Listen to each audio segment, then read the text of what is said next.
I'm going to show you this trade on INKT that I took today and walk you through it step by step on what my thought process was through the whole trade. You can see it made a nice push up to 350, came and gave a dip against the 80 MA on the 5, pushed up, didn't get that breakout above 350 and started to pull back. So now we kind of have this like little wedge formation starting to form here.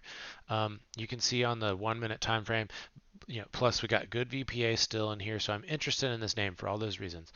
On this one here, it put in these two wicks down here and kind of tried to hold that level and acted like maybe it wanted to stay above 3, but then it lost 3, but quickly sucked it up on this little interesting hammer candle right here. So I'm interested off this candle.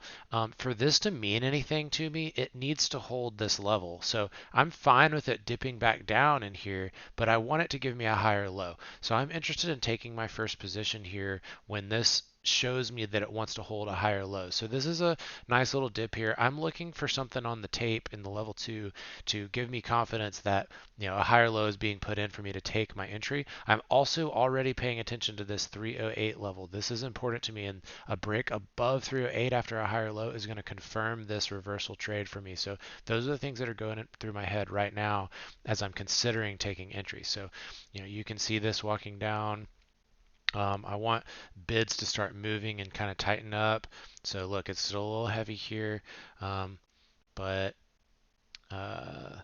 there you see buyers starting to drive price back up. So I'm only a few cents away from this risk level. So that felt like a good place to kind of take some shares and just risk a few cents. I think that was what, like 280s something. So I'm risking, maybe 10 cents at most at this point. So yeah, I'm marking what that 291 is. Since we did suck up off that level, I'm kind of risking off that 291 if that closes in a hammer for me right there. So only like 4 or 5 cents of risk from where I got in at 296.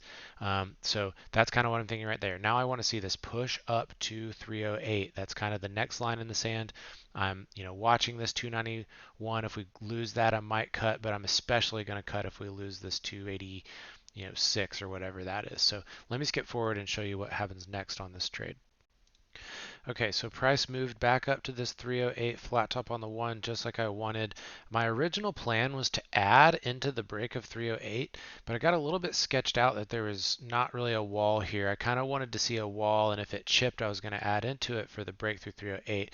And so I actually ended up doing the opposite on this. You can see they stack a seller right here, and so I took some of my position off when I saw that just to seal the green trade from my good entry down there. But they quickly brought a bidder up and they removed that seller. So I lost a little bit of profits by kind of being shaken out by that action right there. But we got the move through 308. It was a nice pop above the trend line, just like I wanted to see. And at this point in the trade, I'm thinking, okay, I'll take a little bit more profit off there. I got about half my position. The rest of this, I want to see it grind up towards this 330, 331 pivot. That kind of, if we don't get that, then this is going to be another lower high look that isn't as bullish to me as if we come up and test that 330, 331. If we test that 330, 331, I'm going to feel a lot more confident in a pullback to VWAP. So that's kind of what I'm looking for at this point in the trade. So let me skip forward and show you what happens next. We got our 330 test, so now I'm chilling and feeling fine with this pullback down to retest the downtrend break that it broke out of and VWAP. The VPA is just fine right here, so I'm confident. My average is much lower. I'm chilling, so I'm just waiting to see how this 1 minute flag wants to set up and play out. So let me skip forward just a bit here. Okay, so this is good. This is what we want to see. We have flat top on 320. Higher lows going on the 1. This little triangle shape right here is all bullish to me. I'm watching for bids to walk up for the breakthrough 320, and I think once we break through 320, I want to see it pretty quickly go test 330, and that's what we start to see here.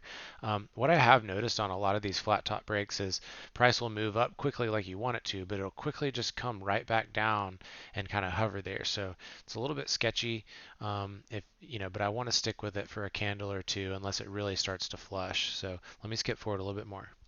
So it wasn't quite as clean and quick as I thought, but we do get our move through 330 and we're going to test this upper trend line in 340. So I know I want to scale some as we get up here because it's resistance. And right when I try to scale, we get another stuff candle on the break through 330. Now that was different than this one because we didn't hold around the level, like we just gave it all back. So now my antennas are up. I'm a little bit less confident in the continuation of this trade. And especially since we kind of put in this consolidation here, if we start to break below this, I'm going to take the trade off, and that's what I do. But it was a very nice, successful trade overall. And so when this happens, I'll just reset and I'll wait for a new look to set up that I like to re-enter again. So that's how I managed this trade. It was a nice one. I think I got two other successful trades out of this one later as this progressed, but really good trade. Hope you enjoyed my recap.